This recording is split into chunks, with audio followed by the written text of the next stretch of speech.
remember it like it was yesterday, and it's something that we can never forget.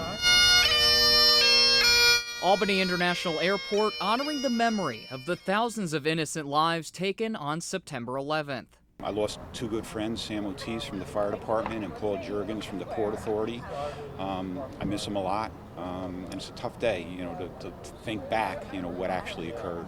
Representatives from American and United Airlines laying a wreath at the airport's 9/11 memorial. First responders as well as members of the TSA and National Guard also participating, with Sheriff Craig Apple and Albany County Executive Dan McCoy giving remarks. The hardest thing in any nation's history is we always tend to forget what has happened in the past and repeat them mistakes. We cannot forget what happened that day 20 years ago.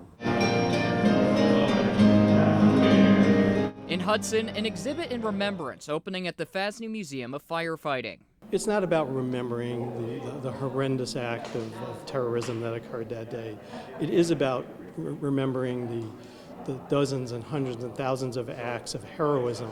Recognizing the 343 firefighters who lost their lives that day and those still battling 9/11 related illnesses today. The sad reality of 9/11 is that 20 years later, people are still dying from what happened that day. As the acts of heroism and the love and resiliency that carried us forward are remembered 20 years later.